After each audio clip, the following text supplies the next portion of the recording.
Welcome to T-SAT. This is Bhushan Govindula. ఈరోజు మనం తెలంగాణ ఉద్యమంలో భాగంగా జయభారత్ రెడ్డి కమిటీ మరియు సుందరేషన్ కమిటీ, మరి ఈ కమిటీలు ఎందుకు ఏర్పాటు చేయబడ్డాయి, ఎవరి కాలంలో ఏర్పాటు చేయబడ్డాయి, ఎలాంటి నేపథ్యంలో ఏర్పాటు చేయబడ్డాయి గమనిస్తే దీనికి సంబంధించి మనకు ప్రాంతీయ పార్టీల యొక్క ప్రస్థానం అనేది కావాలి. మరి దక్షిణ భారతంలో ప్రాంతీయ పార్టీల యొక్క ప్రస్థానం ఏ విధంగా ప్రారంభమైంది, ఎక్కడ ప్రారంభమైంది గమనిస్తే మనకు తమిళనాడు కేంద్రంగా జస్టిస్ పార్టీ రూపంలో ఈ ప్రాంతీయ పార్టీల యొక్క మూలం అనేది ప్రారంభం కావడం జరుగుతుంది పూర్తిగా దక్షిణ భారతానికి సంబంధిస్తే. మరి అలాంటి క్రమంలోనే ఈ జస్టిస్ పార్టీ నుండే డిఎంకే పార్టీ అనేది ఉద్భవిస్తుంది. ద్రావిడ మున్నేగ్ర కజగా అంటున్నాం. అలాంటి క్రమంలోనే వచ్చిన భేదాభిప్రాయాలు, అప్పటికే సినీ నటుడుగా ఉన్న ఒక వ్యక్తి క్రమంగా ఎంజి రామచంద్రన్ అంటున్నాం, ఏఐఏడిఎంకే అంటున్నాం, ఆల్ ఇండియా అన్న ద్రావిడ మున్నేగ్ర కజగా అంటున్నాం, ఏఐఏడిఎంకేను ఏర్పాటు చేయడం జరుగుతుంది. దీంతో ప్రాంతీయ పార్టీల యొక్క పరంపర అనేది ప్రారంభమవుతుంది. దీని ఆధారితంగానే ఉమ్మడి ఆంధ్రప్రదేశ్లో కూడా ఒక భావజాలం అనేది క్రియేట్ అవుతుంది. అప్పటికే ఒత్తిడి ఉంది, కానీ పరిస్థితులు రాలేదు. కానీ ఆ పరిస్థితులు ఉద్భవిస్తున్నాయి. ఏంటి? ఆనాటి కాంగ్రెస్ ప్రభుత్వం, ఆనాటి కేంద్రంగా ఉన్న కాంగ్రెస్ ప్రభుత్వం రాష్ట్ర స్థాయి నాయకత్వాన్ని, ముఖ్యమంత్రులతో సహా అందరినీ బహిరంగానే అవమానించడం మొదలుపెట్టింది. అంతేకాకుండా ఎన్టీ రామారావుకు రాజ్యసభ సీటును తిరస్కరించడం జరుగుతుంది. ఇలాంటి నేపథ్యంలో తెలుగువారికి జరుగుతున్న వివక్ష నేపథ్యంలోనే తమ ఆత్మగౌరవాన్ని కాపాడుకోవాలి, తెలుగు జాతి ఆత్మగౌరవాన్ని ప్రధాన ప్రాతిపదికగా చూపిస్తూ ఏర్పాటు చేయబడింది టీడీపీ పార్టీ అవుతుంది. మరి అలాంటి టీడీపీ పార్టీకి ఆనాటి ఉద్యోగ సంఘాలు అనేక రకాల మెమోరాండాలు ఇవ్వడం జరుగుతుంది. ఆ మెమోరాండాలకు స్పందించిన ఎన్టీ రామారావు క్లియర్గా జయభారత్ రెడ్డి కమిటీని వేయడం జరిగింది. మరి అలాంటి జయభారత్ రెడ్డి కమిటీ ఏ విధమైన రిపోర్ట్ను అందించింది గమనించాలి. 1982లో ఆంధ్రప్రదేశ్ కేంద్రంగా ఏర్పడిన మొట్టమొదటి ప్రాంతీయ పార్టీ అవుతుంది టీడీపీ పార్టీ అవుతుంది. ఈ విషయాన్ని బాగా గమనించాలి. మొత్తం భారతీయ చరిత్రలోనే కాంగ్రెసేతర ప్రభుత్వాన్ని ఏర్పాటు చేసింది ఎక్కడ?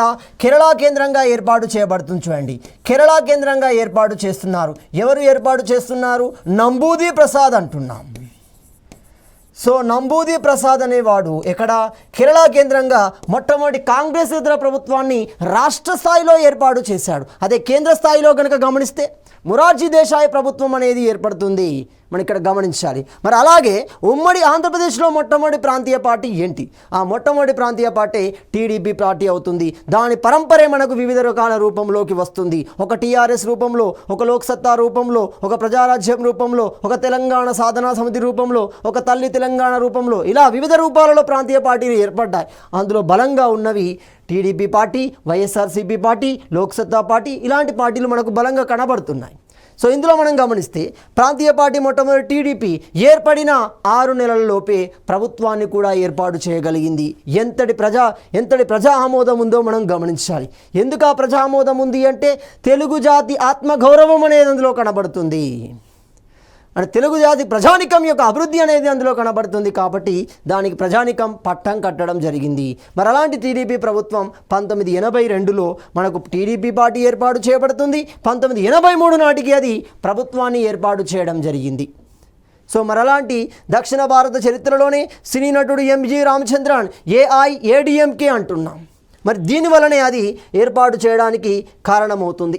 1980 దశకంలో కేంద్ర ప్రభుత్వం రాష్ట్రాలపై చూసే విధానము అందా. మరి ఎందుకు ఏర్పడింది, ఎలాంటి నేపథ్యంలో ఏర్పడింది, ఆ విషయాన్ని గమనించాలి. ఒకటి, రామారావు రాజ్యసభ సీటును అప్పటి ప్రధానమంత్రి రాజీవ్ గాంధీ అంగీకరించకపోవడం.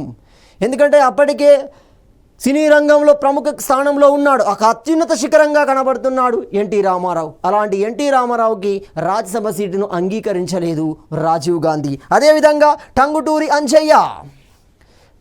అంజయ్య ఎవరు? తెలంగాణ ప్రాంతం నుండి ముఖ్యమంత్రిగా పనిచేసిన వ్యక్తుల్లో ఒకరు.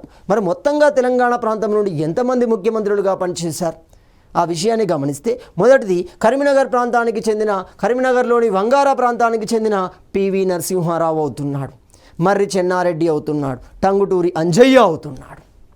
వీళ్ళు పూర్తి తెలంగాణ ప్రాంతానికి సంబంధించిన వ్యక్తులు. జలగం వెంగళరావును కన్సిడర్ చేయం. కాబట్టి అలాంటి టంగుటూరి అంజయ్యను రాజీవ్ గాంధీ అవమానపరచడం. సో దీంతో మనకు ఒక నిర్ణయానికి ప్రజానికం వచ్చింది. తమ ఆత్మగౌరవాన్ని మనం కాపాడుకోవాలి, తమ ప్రాంతీయ అభిమానాన్ని మనం కాపాడుకోవాలి. ఏ రూపంలో కాపాడుకోవాలి? ఒక పార్టీని ఏర్పాటు చేసి మనమేంటో ప్రభుత్వాలకు చూపించాలి, మన అవసరమేంటో ప్రభుత్వాలకు చూపించాలి అనే భావన ప్రజానికంలోకి బలంగా ఉంటుంది. ఈ విషయాన్ని బాగా క్యాచ్ చేసుకున్నారు ఎవరు? కోస్తాంధ్ర ప్రాంతానికి సంబంధించిన కమ్మ, వెలమ. ఇక్కడ గమనించండి, అసలు ట్విస్ట్ ఇది కాదు. ప్రాంతీయ పార్టీ ఏర్పడింది అనేది మనకు బయటకు చూపించిన డ్రామా ఏంటిది అంటే తెలుగు జాతి ఆత్మగౌరవం కాదు. ఇక్కడ గమనిస్తే కమ్మ, వెలమలతో కూడిన రెడ్డి వర్గాల మధ్య గొడవ. ఇప్పుడు క్లియర్గా గమనించండి, మనకు 1956లో గమనిస్తే, సో 1956 సంవత్సరంలో కనుక గమనిస్తే జరిగిన విషయం మనకి ఇక్కడ క్లారిటీ వస్తుంది. అసలు 1956లో విశాలాంధ్ర ఏర్పడడానికి, అసలు ఆంధ్రప్రదేశ్ ఏర్పడడానికి లోతైన విషయం ఏంటి? ప్రజానికానికి తెలియని విషయం ఏంటి? బ్రాహ్మణ రెడ్డి వర్గాల మధ్య జరిగిన గొడవ. రాజకీయ అధికారం కోసం ఈ రెండు వర్గాల మధ్య జరిగిన వైరుధ్యమే ఆ ఆంధ్రప్రదేశ్ ఏర్పడడానికి ప్రధాన కారణమవుతుంది. దాన్ని చూపించకుండా దాన్ని తెరమరుగు చేసి పై విషయాన్ని చూపించారు. తెలుగు వారందరూ ఒకే ప్రాంతంగా ఉంటే బాగుంటుంది, అభివృద్ధి సాధించగలుగుతామని ఒక డ్రామాని క్రియేట్ చేశారు. కానీ లోపల జరిగింది ఏంది? అదే. కానీ అది అవసరమే, ఎందుకంటే అప్పటికి రాజకీయంగా ఉన్నత అధికారాలు పొందుతుంది బ్రాహ్మణ వర్గమే, ఉన్నత స్థానంలో ఉంటుంది బ్రాహ్మణ వర్గమే. కాలక్రమంలో రెడ్డి వర్గాలు కూడా ఆర్థికంగా బలంగా ఉన్నాయి, విద్యాపరంగా బలంగా ఉన్నాయి, అన్ని రకాలుగా బలంగా ఉన్నాయి. ఒక రంగం తప్ప, రాజకీయ రంగం తప్ప. మరి మనకేం కాలేదు? మనకు ఆర్థికంగా ఉన్నాం, సామాజికంగా ఉన్నాం, అన్ని రకాలుగా ఉన్నాం. మనం రాజకీయంగా ఎందుకు అర్హులం కాము? మనకు ముఖ్యమంత్రి పదవి చేపట్టే దమ్ము లేదా? మనకు ప్రధానమంత్రి పదవి చేపట్టే దమ్ము లేదా? రాజకీయంగా మనం ఎదిగే దమ్ము లేదా? మరి ఏంటి? కాబట్టి ఈ రెడ్డి బ్రాహ్మణ వర్గాల యొక్క ప్రధాన వైరుధ్యమే ఆనాటి ఆంధ్రప్రదేశ్ ఏర్పడడంలో క్రియాశీలకంగా ఉన్న అంశం. ఇక్కడ కూడా గమనించండి, ప్రాంతీయ పార్టీలో క్రమంగా ఈ రెడ్డి వర్గాలు ఉన్నత వర్గాలుగా రాజకీయంగా ఎదగడం వల్ల, రాజకీయంగా ఉన్నతాధికారాన్ని చేపట్టడంతో వారికి సమానమైన వర్గాలు అంటున్నాం కమ్మ, వెలమ వర్గాలు. వీళ్ళు కూడా పంటలలో అధిక ఉత్పత్తి సాధించి, దిగుబడి సాధించి ఆర్థికంగా ఎదిగిపోయారు. పెట్టుబడిదారులుగా, ఇండస్ట్రియలిస్టులుగా అనేక రంగాలలో వాళ్ళు అభివృద్ధి చెందారు. కానీ మళ్ళా వాళ్ళకి ఎక్కడ శూన్యత కనబడుతుంది? రాజకీయంగా శూన్యత కనబడుతుంది. ఆ సందర్భం వాళ్ళకు రాలేదు, కానీ ఇక్కడ వచ్చింది. చూడండి, ఎన్టీ రామారావు లాంటి వ్యక్తిని దూషించడం, తెలుగు జాతిని దూషించడం, దీన్నే అదునుగా తీసుకొని ఈ విషయాన్ని ప్రధాన అంశంగా చూపిస్తూ ఒక ప్రాంతీయ పార్టీని ఎన్టీ రామారావుని తెర మీదికి తీసుకొచ్చారు. ఎన్టీ రామారావుకు చాలా నచ్చ చెప్పారు. నాకు రాజకీయం ఇష్టం లేదు అన్న అతను తెర మీదికి తీసుకొచ్చారు. మరి ఎలా నేను సక్సెస్ కాగలుగుతాను? ఈ రాజకీయంలో నేను సక్సెస్ కాలేను, ఇండస్ట్రీలో సక్సెస్ అయినంత ఈజీగా ఇక్కడ సక్సెస్ కావడానికి అవకాశం లేదు. కానీ అతనికి చూపించారు ఎవరిని? ఎంజి రామచంద్రన్ని. సినీ ఇండస్ట్రీలో రాజ్యమేలిన తమిళనాడు సినీ ఇండస్ట్రీలో ఒక వెలుగు వెలిగిన ఎంజి రామచంద్రన్ని ప్రజలు ఏ విధంగా ఆదరించారు. కాబట్టి అంతకంటే ఎక్కువగా నిన్ను ఆదరించే అవకాశం ఉంది. కాబట్టి ఆ విషయాన్ని నచ్చజెప్పి మొత్తంగా ఎన్టీ రామారావును బయటకు చూపిస్తూ ఒక టీడీపీ పార్టీని ఈ కమ్మ వెలగ వర్గం తమ రాజకీయ భవిష్యత్తు కోసం నిర్మించుకోవడం జరిగింది. అంటే మొత్తంగా ఇది జరిగిన విషయం. సో ఆ విషయం అర్థమైతేనే నీకు జయభారతి రెడ్డి కమిటీని ఎందుకు ఆపేషన్లో అర్థమవుతుంది. చూడండి, జయభారతి రెడ్డి కమిటీ వేసింది మంచిదే, ఉద్దేశం మంచిదే, ఎన్టీ రామారావు ఉద్దేశం మంచిదే. కానీ వెనుక ఉన్న బలాలు ఏంటి? ఈ పెట్టుబడిదారులే, ఈ భూస్వాములే, ఈ పెట్టుబడిదారులే. వీళ్ళు మాత్రమే ఉన్నారు, ఆ కమ్మ వెలమ రూపంలో ఉన్న వర్గాలు మాత్రమే ఉన్నారు.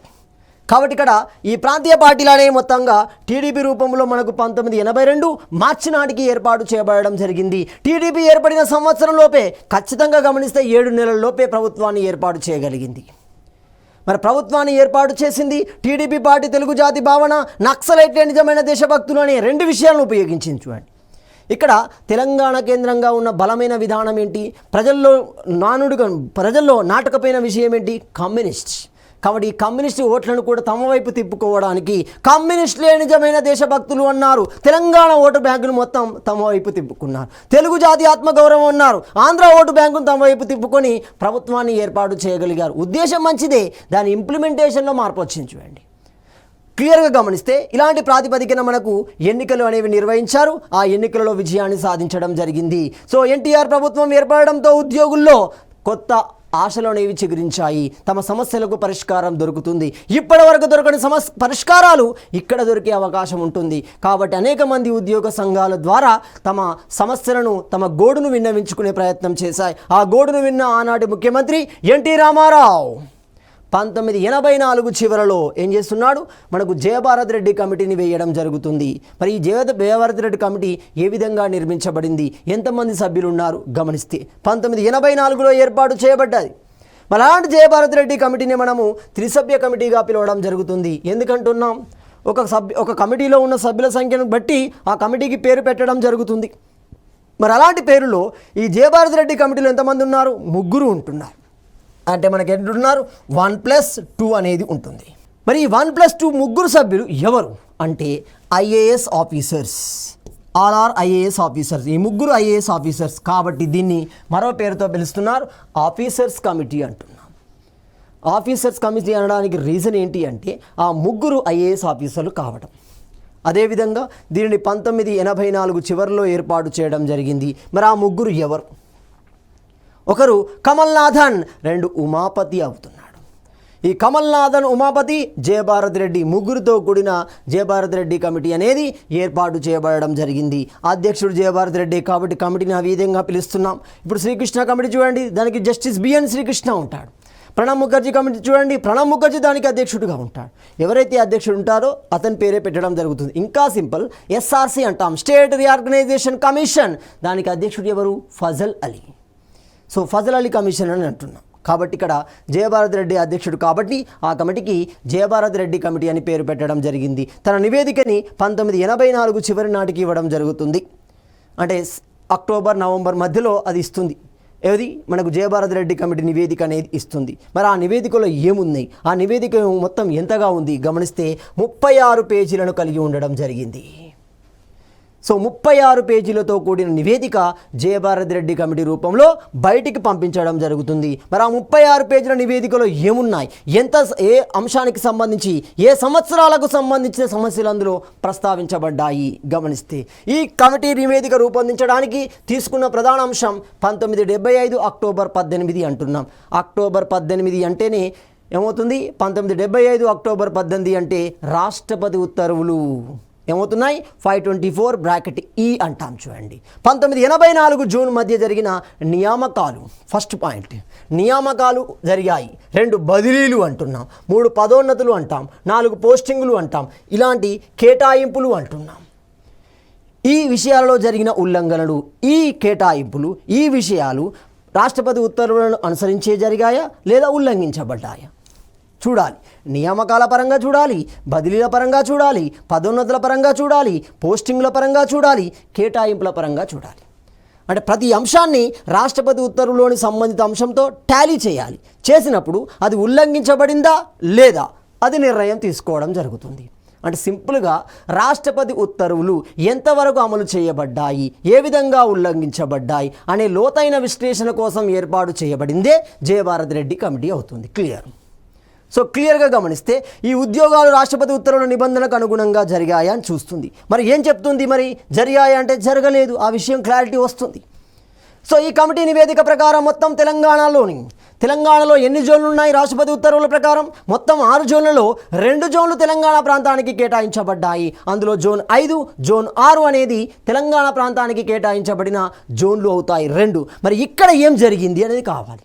ఇంకా మనం లోతుగా వెళ్తున్నాం చూడండి. మొత్తంగా ఏం చేశాం జయభారత్ రెడ్డి అంటే రాష్ట్రపతి ఉత్తర్వులు అమలు చేసిన విధానం, ఉల్లంఘించబడిన విధానాన్ని చర్చించాలి. ఎక్కడ చర్చించాలి, తెలంగాణ ప్రాంతంలో చర్చించాలి. తెలంగాణలో ఎక్కడ చర్చించాలి, జోన్ 5, జోన్ 6లో చర్చించాలి. లోతుగా వెళ్తాం చూడండి. అంటే సింపుల్గా తెలంగాణ ప్రాంతంలోని జోన్ 5, జోన్ 6లో నియామకాల పరంగా జరిగిన రాష్ట్రపతి ఉత్తర్వుల ఉల్లంఘనని ఇది బయట పెట్టింది చూడండి. ఏమంటుంది, 58,962 అంటాం. దాదాపుగా 59,000 మంది. ఇక్కడ విషయాన్ని గమనించండి. ఈ 59,000 మంది ఎప్పటి నుండి గమనిస్తే 1975 నుండి 1984 మధ్య, అంటే దాదాపుగా కేవలం 9 సంవత్సరాల్లోనే. అంతకుముందు ఎంతోమంది ఉన్నారు. ఇది కేవలం లెక్క ఎక్కడ, 60,000 లెక్క ఎక్కడ, కేవలం 9 సంవత్సరాల లెక్క ఇది.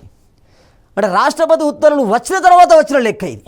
అంతకన్నా ముందు ఎన్నో జరిగాయి, అవన్నీ వాళ్ళు కన్ఫర్మ్ అయిపోయారు వాళ్ళు. అని ఇప్పుడు కేవలం ఈ లెక్కే చూడండి. 58,962 మంది జోన్ 5, జోన్ 6లో వివిధ రూపాలలో, వివిధ మార్గాలలో ఉద్యోగాలు కొల్లగొట్టారు. అంటే ఈ 60,000 మంది ఎవరు ఉండాలి, ఒరిజినల్గా తెలంగాణ వారు ఉండాలి. ఆ ప్లేస్ను వీళ్ళు భర్తీ చేశారు. సో మరి ఈ 58,962లో ఎక్కువ ఎక్కడ ఉంది గమనిస్తే 6వ జోన్కు సంబంధించిన హైదరాబాదులోనే ఉండడం జరిగింది. క్లియర్గా చూడండి, క్లియర్గా గమనిస్తే అర్థమవుతుంది. శాతం పరంగా అడగవచ్చు, సంఖ్యాపరంగా అడగవచ్చు. ఇప్పుడు క్వశ్చన్ ఏంటి అంటే జయభారత్ రెడ్డి నివేదిక ప్రకారం సంఖ్యాపరంగా కింద ఇవ్వబడిన జిల్లాలని వరుస క్రమంలో అమర్చండి అంటాడు. సంఖ్యాపరంగా వేరవుతుంది, శాతం పరంగా వేరవుతుంది. శాతం పరంగా అంటే ఆ జిల్లాలో ఉన్న జనాభా ఉద్యోగుల నిష్పత్తి ఆధారంగా తీసుకుంటారు. సో ఇక్కడ క్లియర్గా గమనించండి. సంఖ్యాపరంగా గమనిస్తే అత్యధికంగా అంటే 59, దాదాపు 59,000లో అత్యధికంగా ఎక్కడెక్కున్నారు అంటే హైదరాబాద్ కేంద్రంగా ఎక్కువగా ఉండడం జరిగింది. అంటే దాదాపుగా 22,722 మంది అక్కడ ఉన్నారు. సంఖ్యాపరంగా హైదరాబాద్లో ఎక్కువగా ఉన్నారు. జోన్ పరంగా 6వ జోన్లో ఎక్కువగా ఉన్నారు. జోన్ పరంగా 6వ జోన్, సంఖ్యా జిల్లా పరంగా హైదరాబాద్లో 22,722 మంది ఉన్నారు. రెండవ మెజారిటీ ఖమ్మంలో కనబడుతుంది. 10,353 మంది ఉన్నారు. 10,353 మంది. ఆదిలాబాద్ కేంద్రంగా 5,099 మంది, అంటే దాదాపుగా 5,100 మంది మనకు కనబడుతున్నారు, ఒకరు తక్కువ. నెక్స్ట్ కరీంనగర్ కేంద్రంగా 4,638 మంది కనబడుతున్నారు. నిజామాబాద్ కేంద్రంగా 4,286 మంది కనబడడం జరుగుతుంది. రైట్, వీటితో పాటుగా నెక్స్ట్ గమనిస్తే మరి శాతం పరంగా గమనించండి. అక్కడ ఉన్న ఉద్యోగులకి ఆంధ్ర ఉద్యోగులకి మధ్య నిష్పత్తిని కనుక గమనిస్తే శాతం పరంగా అత్యధికంగా ఎక్కడున్నారు? ఖమ్మం జిల్లాలో కనబడుతున్నారు చూడండి. రెండోసారి అత్యధికంగా ఎక్కడ కనబడుతున్నారు? హైదరాబాద్లో కనబడుతున్నారు చూడండి. దీన్ని ఫోకస్ చేస్తారు క్వశ్చన్ చూడండి. అందరికీ నాకు జయభారత్ రెడ్డి కమిటీ తెలుసు, ఆ కమిటీలో వ్యక్తులు తెలుసు అంటే ఈ క్వశ్చన్ అడిగారు అనుకోండి పోతుంది. ఎక్కడ పుస్తకాలలో కనబడదు, ఇది పుస్తకాలలో నెట్లు కానీ ఎక్కడా కనబడదు. మనకు మనం ఊహించుకొని చేసుకోవాల్సిందే ఇది. కాబట్టి జయభారత్ రెడ్డి కమిటీ ప్రకారం ఇవ్వబడిన నివేదికలోని 58,962లో శాతం పరంగా క్రింద ఇవ్వబడిన జిల్లాలని వరుస క్రమంలో అమర్చండి అంటారు. బెంబేలెత్తిపోవాల్సి వస్తుంది చూడండి. బాగా గమనించండి. ఇక్కడ 24% ఖమ్మంలో కనబడుతుందా, ఈ విషయాలు మనం గమనించండి. ఈ నివేదిక ప్రకారం సంఖ్యాపరంగా స్థానికేతరులు ఎక్కువగా ఉన్న జిల్లాలు వరుసగా ఇచ్చాం. మొదటి సంఖ్యాపరంగా ఎవరున్నారు? మొదటి స్థానంలో హైదరాబాద్, రెండో స్థానంలో ఖమ్మం, మూడో స్థానంలో ఆదిలాబాద్. నెక్స్ట్ గమనిస్తే శాతం పరంగా గమనించండి. సో ఈ నివేదిక ప్రకారం శాతం పరంగా ఎక్కువ స్థానికేతరులు కలిగిన జిల్లాలు అంటే ఆంధ్రులు కలిగిన జిల్లాలు ఏంటి? మొదటి స్థానంలో శాతం పరంగా ఖమ్మం, 2% హైదరాబాద్, 3% నిజామాబాద్ అవుతుంది. శాతం పరంగా అయితే ఖమ్మం మొదటిది, సంఖ్యాపరంగా అయితే హైదరాబాద్. మరి జోన్ పరంగా గమనిస్తే 6వ జోన్ అవుతుంది. నెక్స్ట్ గమనిస్తే ఈ నివేదిక ప్రకారం సంఖ్యాపరంగా స్థానికేతరులు తక్కువగా ఉన్న జిల్లాలు ఏంటి? మరి సంఖ్యాపరంగా ఎక్కువగా ఉంటే హైదరాబాద్, మరి తక్కువగా ఉంటే ఎక్కడ? అది మెదక్లో ఉండడం జరిగింది. ఎంతమంది? 1,424 మంది. వీళ్ళు ఎవరు? కేవలం 58,962 మంది జనాభాలో మాత్రమే, మొత్తంగా కాదు. అంటే దాదాపు 59,000 మందిలో 1,424 మంది మెదక్లో ఉన్నారు. కాబట్టి సంఖ్యాపరంగా ఇక్కడ తక్కువగా ఉన్నారు. రెండో తక్కువగా ఉన్న జిల్లా మహబూబ్ నగర్ ఏమవుతుంది? 1,489 మంది ఉన్నారు. సంఖ్యాపరంగా తక్కువగా ఉన్న రెండో జిల్లా. మరి శాతం పరంగా గమనిస్తాలి. మళ్ళీ రివర్స్ అయితే చూడండి. మెదక్ పైకి కిందికి వస్తుంది, మహబూబ్ నగర్ పైకి వెళ్తుంది చూడండి. మహబూబ్ నగర్ 5.8. మొత్తం ఉద్యోగులలో స్థానికేతర ఉద్యోగుల శాతంలో తక్కువగా ఉన్న మొదటి జిల్లా మహబూబ్ నగర్ అవుతుంది. రెండవ జిల్లా మెదక్ అవుతుంది.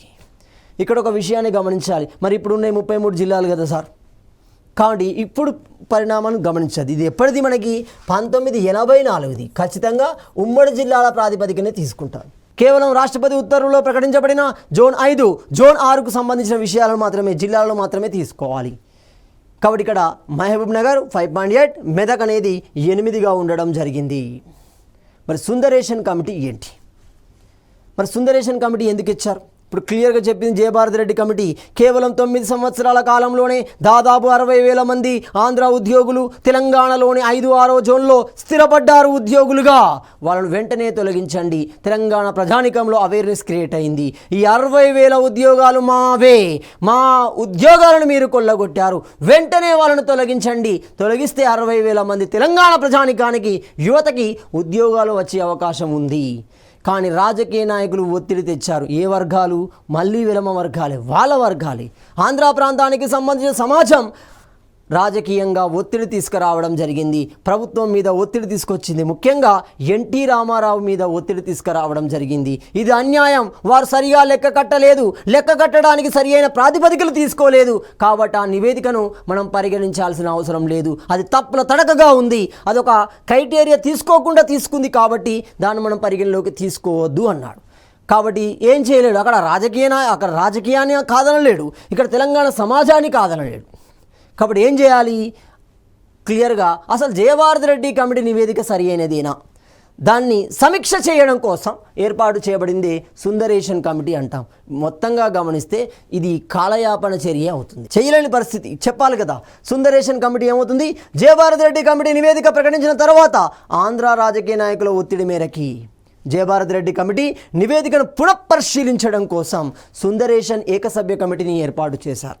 గిరిగ్లాని కమిషన్ ఏకసభ్య కమిటీ, సుందరేషన్ కమిషన్ ఏకసభ్య కమిటీ, జయభారతి రెడ్డి కమిటీ త్రిసభ్య కమిటీ, ఫజల్ అలీ కమిషన్ త్రిసభ్య కమిటీ. బాగా గమనించాలి.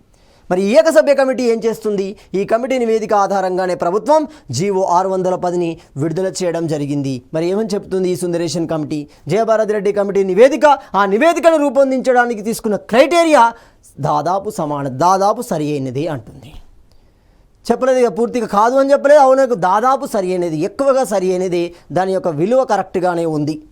సో దాదాపుగా 60,000 వరకు 6వ తెలంగాణ జోన్లో ఆంధ్రులు అనేవాళ్ళు వివిధ రూపాలలో ఉద్యోగాలు పొందారు అనే విషయాన్ని అక్కడ ప్రస్తావించడం జరుగుతుంది.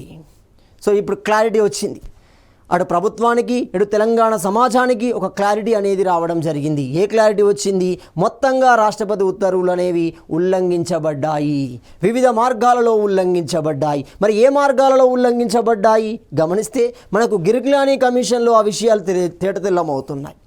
సో మరి గిరిగ్లాని కమిషన్ ఏమని చెప్తుంది అంటే, ఈ కమిటీ ఇచ్చిన నివేదికలను పూర్తిగా క్షుణ్ణంగా చదివిన గిరిగ్లాని కమిషన్ అసలు ఈ రాష్ట్రపతి ఉత్తర్వులు ఏ రూపాలలో ఉల్లంఘించబడ్డాయి, ప్రధానంగా ఉల్లంఘించబడిన రూపాలను అది ప్రస్తావించడం జరుగుతుంది. అందులో మొదటి రూపాన్ని కనుక గమనిస్తే ఏంటి ఆ మొదటి రూపం అంటే, పోస్టులను అప్గ్రేడ్ చేయడం అనేది మొట్టమొదటి రూపం అవుతుంది. సో ఈ పోస్టులను అప్గ్రేడ్ చేయడం ద్వారా అందులో ఉన్న బహిరంగ పోటీలోకి ఆంధ్రులను నేరుగా తెచ్చే ప్రయత్నం చేశారు. ఇక్కడ విషయాన్ని గమనించండి, 58,962 అన్నాం, వీళ్ళందరూ బోగస్ సర్టిఫికెట్ల రూపంలో వచ్చారా అంటే కాదు. అందుకే ఎందుకు వీళ్ళని తొలగించలేకపోయింది ప్రభుత్వం అంటే, ఒకవేళ వీళ్ళు 59,900 అంటే 59,000 అనుకోండి, ఈ 59,000 మంది బోగస్ సర్టిఫికేట్ రూపంలో వస్తే నేరుగా వాళ్ళని తీసేయవచ్చు, మీ సర్టిఫికేట్ ఫేక్ అని మన ఉద్యోగంలో తీసేయవచ్చు. మరి ఎందుకు తీసేయలేకపోయింది ప్రభుత్వం అంటే, వాళ్ళు నిజాయితీగానే వచ్చారు. చూడండి, ఆ నిజాయితీలో అన్యాయం ఉంది. చూడండి, మళ్ళీ చూడండి, బహిర్గతంగా చూస్తే అది నిజాయితీగానే కనబడుతుంది, అంతర్గతంగా చూస్తే అన్యాయం కనబడుతుంది. ఏంటి అన్యాయం, జోనల్ వ్యవస్థకు తూట్లు పడవడం, జోనల్ వ్యవస్థలో లొసుగును ఉపయోగించడమే దీనికి అదవుతుంది. అందుకే ఇప్పటికీ ఆంధ్ర ఉద్యోగులు తెలంగాణ కేంద్రంగా ఉండడానికి ఇది బలమైన కారణం. దానికి వాళ్ళు ఏం చేయలేరు, ఏ న్యాయస్థానాలకు వెళ్ళినా అది ఖండించేస్తుంది, ఎక్కడికి వెళ్ళినా వాళ్ళే గెలుస్తారు. చూడండి, ఎందుకంటే వాళ్ళ సర్టిఫికేట్ క్లియరే, అన్ని క్లియరే. కానీ ఇక్కడ ఏం జరుగుతుంది, అక్కడ బహిరంగ విధానంలో ఉంది. అంటే ఇప్పుడు బాగా గమనించండి, జిల్లా స్థాయిలో ఉన్న 60-40లో ఇక్కడికి వచ్చారు వాళ్ళు, ప్రాబ్లం ఏం లేదు. దానికి ఏమని చెప్పింది ఆ 40, రాష్ట్రపతి ఉత్తర్వే చెప్తుంది ఏమని, బహిరంగ పోటీ ద్వారా అందులో పాలు పంచుకునే వ్యక్తులకి మెరిట్ ఆధారితంగా పోస్టులు నిర్ణయించబడతాయి. మెరిట్ ఆధారం కింద వచ్చినట్టే, అందులోకి వస్తే మెరిట్ ఆధారం కింద అలా చూపించాడు అంటే మెరిట్ ఆధారం కింద వచ్చినట్టే. ఇప్పుడు ఏం చేశారంటే ఈ పోస్టులను ఇందులోకి మార్చారు. చూడండి, ఇప్పుడు చూడండి, జిల్లా స్థాయిలో 80-20 అంటున్నాం, రాష్ట్ర స్థాయిలో అంటే సింపుల్గా మనం జోనల్ గెజిటెడ్ ఆఫీసర్లో 60-40 అంటున్నాం. ఇప్పుడు చూడండి, ఈ పర్సంటేజ్ ఇట్లా మార్చుకుంటూ పోవడం. ఇప్పుడు దీని మధ్యలో ఏమున్నది, 70-30 లేదు. జోనల్ స్థాయిలో ఉన్న నాన్ గెజిటెడ్లోకి, అంటే ఇప్పుడు జిల్లా స్థాయిని గెజిటెడ్ నాన్ గెజిటెడ్లోకి మారుస్తారు. ఆ పోస్ట్ని ఎట్లా మార్చవచ్చు అంటే దాని యొక్క బేసిక్ పేని పెంచుతారు. బేసిక్ పేని పెంచడం ద్వారా ఒక జిల్లా స్థాయి పోస్టు అనేది అప్గ్రేడ్ చేయబడి అది నాన్ గెజిటెడ్ పోస్టుగా మారిపోతుంది. నాన్ గెజిటెడ్ పోస్ట్గా ఎప్పుడైతే మారిందో అది ఎప్పుడు ఎలాగొస్తుంది చూడండి. అప్పుడు ఒరిజినల్గా అది 80-20లో ఫుల్ఫిల్ కావాలి, కానీ అది ఎలాగపోతుంది 70-30లోకి ఫుల్ఫిల్ అవుతుంది. అంటే ఈ 80లో ఉన్న 10 ఇక్కడికి వచ్చినట్టే కదా, 30లోకి వచ్చినట్టే కదా. చూడండి, ఇట్లా వాళ్ళు ఏం చేశారంటే పోస్టును అప్గ్రేడ్ చేయడం ద్వారా వారికి అవసరమైన రంగాలలో ఎక్కువ పోస్టులు ఎక్కడైతే ఉన్నాయో అలాంటి పోస్టులను అప్గ్రేడ్ చేయడం ద్వారా ఆంధ్రులకు ఎక్కువ అవకాశాలను సృష్టించడం జరిగింది. సో ఈ ఆంధ్రులకు ఎక్కువ అవకాశాలను సృష్టించడం ద్వారా వాళ్ళు బహిరంగ పోటీ విధానానికి సంబంధించిన విధానంలో వాళ్ళు నియామకం కావడం జరిగింది. కాబట్టి వీళ్ళని తొలగించలేకపోయింది. చూడండి, వాళ్ళు న్యాయస్థానాలకు వెళ్ళారు. న్యాయస్థానంలో తీర్పు అనేవి చాలా సంవత్సరాలు పట్టడం ద్వారా వాళ్ళు ఇక్కడే ఉన్నారు, ఇక్కడే రిటైర్ అయి వెళ్ళిపోయారు. సో ఇలా మనకు జరిగింది. అంటే మనకు నేరుగా చెప్పినప్పటికీ ప్రభుత్వం వాళ్ళని తొలగించలేకపోవడానికి ప్రధాన కారణం అనేది మనకి గిరిగ్లాని కమిషన్లో చెప్పబడుతుంది. చూడండి, ఒకటి అంటున్నాం. రెండో విషయాన్ని కనుక గమనిస్తే పేరా 14, ఇది ఇంకో రెండో విషయం. చూడండి, పేరా 14 అనేది చాలా ఇంపార్టెంట్. 14 అంటాం. ఈ పేరా 14 అనేది చాలా చాలా ఇంపార్టెంట్. ఇది రెండో ఉల్లంఘన. ఈ 59,000 మందిలో కనబడే వ్యక్తులు ఈ పేరా 14 ద్వారా వచ్చిన వ్యక్తుల్లో వీళ్ళు ఒకరు. ఫస్ట్ మెజారిటీ పోస్ట్ అప్గ్రేడ్ చేయడం ద్వారా బహిరంగ పోటీ విధానం ద్వారా వచ్చి భర్తీ చేయబడిన ఆంధ్రులు ఇందులో కనబడ్డారు. ఒకటి. రెండోది గమనిస్తే పేరా 14 ఉల్లంఘనలు అంటున్నాం. పేరా 14 ఏంటి? రాష్ట్రపతి ఉత్తర్వులు కొన్ని ఉద్యోగాలకి, కొన్ని రంగాలలోని ఉద్యోగాలకి, కొన్ని సంస్థలలోని ఉద్యోగాలకి అప్లై చేయబడవు. ఇక్కడ క్లియర్గా చెప్పించండి. అవి ఏంటో అక్కడ పేరా 14లో ఉన్నాయి. కానీ ప్రభుత్వం ఏం చేసిందంటే రాత్రికి రాత్రి జీవోలు తీసుకొచ్చి ఈ సంస్థలోకి, ఈ కార్యాలయంలోని ఉద్యోగాలు రాష్ట్రపతి ఉత్తర్వుకు రావు అని చెప్పింది. అక్కడ చెప్పిన వెసులుబాటు ఏంటి అంటే కాలక్రమంలో మార్చుకుంటూ వచ్చాయి. 528 జీవో కానీ, 529 జీవో కానీ, 527 జీవో కానీ, 526 జీవో కానీ ఇలాంటివే చూడండి. ప్రభుత్వం ఏం చేశాడు? హడావిడిగా ఏం చేసింది? కావలసిన రంగాలలో కావలసిన ఉద్యోగాలను సృష్టించడం కోసం జీవోలు తీసుకొచ్చి ఈ సంస్థ, ఈ కార్యాలయం రాష్ట్రపతి ఉత్తర్వులోకి రాదు. కాబట్టి ఏం చేయాలి? ఆందోళన తీసుకోవచ్చు. ఇక్కడ 728 మళ్ళీ కనబడుతుంది. చూడండి, సమన్యాయం సమభాగస్వామ్యం అన్నాం. దానికి ఎప్పుడో తుట్లు పడిసారు. చూడండి, అంటే ఇప్పుడు క్లియర్గా గమనిస్తే రాష్ట్రపతి ఉత్తర్వులు ఆధీనంలోని రాని సంస్థలు పేరా 14లో ప్రకటించబడ్డాయి. ఇక్కడ ఉల్లంఘన చేయడం ద్వారా 2 అంటున్నాం. మూడోది గమనిస్తే ఈ పేరా 14లోని ఉద్యోగాల నియామకం సందర్భంలో ఇటు తెలంగాణ అటు ఆంధ్ర ప్రాంతాలకు మధ్య నియామకాలు జరిగినప్పుడు ఏం చేయాలి? సమన్యాయం సమభాగస్వామ్యాన్ని ఉపయోగించాలి. So equal share and equal distribution ఉపయోగించాలి. కానీ ఆ సూత్రానికి మళ్ళీ గండి కొట్టారు. ఆ సూత్రానికి గండి కొట్టి మరికొంతమంది ఆంధ్ర వ్యక్తులకి వెసులుబాటు అనేది క్రియేట్ చేయబడ్డారు. ఇవి 3 అవుతున్నాయి. 3 అసలుది 4 చూడండి. ఇందులో ఉన్న 4వ అంశాన్ని కనుక గమనిస్తే కారుణ్య నియామకాల ద్వారా వచ్చిన వ్యక్తులే. సమాజం దృష్టిలో కనుక గమనిస్తే మానవతా కోణం కనబడుతుంది. చూడండి, కారుణ్యము అనగానే అయ్యో వాళ్ళ ఫాదర్ చనిపోయాడు కదా, వాళ్ళ కుటుంబకు ఆధారం ఇక్కడ, ఆ కొడుకే కదా ఆధారం, వాళ్ళకి ఏదైనా ఉద్యోగం ఇస్తే బాగుంటుంది. ఇచ్చే ఉద్యోగం పెద్దది కూడా కాదు. ఏమిస్తారు? క్లర్క్ పోస్టులే ఇస్తారు. చూడండి, ప్యూన్ కానీ చిన్న చిన్న స్థాయిలో ఉన్న పోస్టులు కానీ ఇస్తారు. చూడండి, కాబట్టి దాన్ని పెద్దగా సమాజం దృష్టిలో చూడలేరు. ప్రభుత్వం దృష్టిలో కూడా దాన్ని పెద్ద భూతద్దం పెట్టి చూడాల్సిన అవసరం లేదు. కానీ భవిష్యత్తులో వాడు ఏమవుతాడు? క్లర్క్ కాస్త స్థానంలోకి వెళ్ళిపోతారు, రిటైర్ అయ్యే వరకు ఒక హోదాలోకి వెళ్ళిపోతారు. చూడండి, సో ఇప్పుడు క్లియర్గా గమనిస్తే ఈ కారుణ్య నియామకం అవుతుంది. ఈ కారుణ్య నియామకాలు కూడా వివిధ రూపాలలో ఉల్లంఘించబడ్డాయి. లేని కారుణ్య నియామకాలను సృష్టించారు. ఉద్దేశపూర్వకంగానే కారుణ్య నియామకాలను సృష్టించడం జరుగుతుంది. సో ఇలాంటి అంశాలు మనకి ఏమని చెప్తున్నాయి అంటే మనకి జయభారత్ రెడ్డి కమిటీలో ఉన్న ఈ 59,000 మంది రావడంలో ఇవి ప్రధాన కారణాలు అనేవి మనకు గిరిగ్లాని కమిషన్ 2001లో వచ్చిన గిరిగ్లాని కమిషన్ ద్వారా అర్థమవుతాయి. అంటే జయభారత్ రెడ్డి కమిటీ ఎంత లోతుగా ఒక విషయాన్ని పరిశీలించిందో. అని ఇప్పుడు గిరిగ్లాని కమిషన్ తన నివేదిక రూపొందించడంలో ఇలాంటి కమిటీల యొక్క నివేదికను కూడా క్షుణ్ణంగా పరిశీలించింది. తన నివేదికని ఒక స్పష్టంగా సమగ్రంగా అది రూపొందించగలిగింది. మనకు ఇక్కడ క్లారిటీ వస్తుంది. సో మొత్తంగా తేటతెల్లమైంది ఏంటి? 5-6వ జోన్లలో ఆంధ్ర ఉద్యోగులు ఉన్నారు అనేది, అది క్లారిటీ. కాబట్టి తెలంగాణ సమాజం అనేక ఉద్యమాలు ప్రారంభించడం జరుగుతుంది. వారిని వెంటనే తొలగించాలి. ఆ ఉద్యోగాలలో తెలంగాణ వారిచే భర్తీ చేయాలి అని ప్రభుత్వానికి వ్యతిరేకంగా నినాదాలు, నిరసనలు, ఉద్యమాలు నిర్వహించబడ్డాయి. ప్రభుత్వం చేయని పరిస్థితి గత్యంతరం లేదుగా. ఖచ్చితం వచ్చి ఇప్పుడు ఇంకో కమిటీ చేసినా కూడా అదే చెప్పింది. దాదాపు జయభారత్ రెడ్డి కమిటీ ఇచ్చిన నివేదిక అందులో ఉన్న సంఖ్య సరి అయినదే అని చెప్పింది. దీంతో ప్రజానీకం ఊరుకుంటుందా? సో ప్రభుత్వం ఏం చేసింది? తప్పనిసరిగా వారిని తొలగించే చర్యల్లో భాగంగా జీవో 610ని తీసుకురావడం జరుగుతుంది. ఇక్కడ జీవో అంటే గవర్నమెంట్ ఆర్డర్ 610ని తీసుకురావడం జరుగుతుంది. 1985 డిసెంబర్ 30వ తేదీన జీవో 610ని అమల్లోకి తీసుకొచ్చింది, కానీ దాన్ని ఇంప్లిమెంట్ చేయలేదు. ఆ రోజు ప్రకటించింది బాగానే ఉంది, ఆ ప్రకటించే అంశంలో ఏమేమి ఉందో మనం చూడాలి. అంటే ఇప్పుడు క్లియర్గా జీవో 610 రావడానికి ప్రధాన కారణం ఏంటి అంటే సుందరేషన్ కమిటీ అంటాం. ఇక్కడ ఒక అభ్యర్థులు మిస్ మ్యాచ్ అవుతారు చూడండి. ఒరిజినల్గా జీవో 610 ఖచ్చితంగా సుందరేషన్ కమిటీ వలన వచ్చిందా అంటే కాదు. జయభారత్ రెడ్డి సుందరేషన్ కమిటీల యొక్క నివేదికల సారాంశంగానే మనకి ప్రభుత్వం తీసుకొచ్చిన నిర్ణయమే జీవో 610 అవుతుంది. సో ఈ జీవో 610 రావడంతో ప్రజాలికంలో ఒక స్తబ్దత అనేది క్రియేట్ అవుతుంది. మాకు న్యాయం జరుగుతుంది అనే ఒక భావన క్రియేట్ అయ్యింది. కానీ 610ని అమల్లోకి తీసుకురాలేదు. ప్రభుత్వాలు కాలయాపన చేసుకుంటూనే వెళ్ళాయి. ఇలాంటి క్రమంలోనే ఈ కాలయాపన 1985 నుండి 2014 వరకు కొనసాగుతూనే ఉంది. 20 సంవత్సరాలు కొనసాగుతూనే ఉంది చూడండి. సో ఇలా మనకి జయభారత్ రెడ్డి సుందరేషన్ కమిటీలు తెలంగాణ కేంద్రంగా ఆంధ్రుల యొక్క వలసలు, ఆంధ్రులు ఉద్యోగాలు పొందిన విధానాన్ని క్షుణ్ణంగా స్పష్టంగా వివరించడం జరిగింది. సో తదుపరి అంశాలను మనము తదుపరి వీడియోలో చర్చించుకుందాం.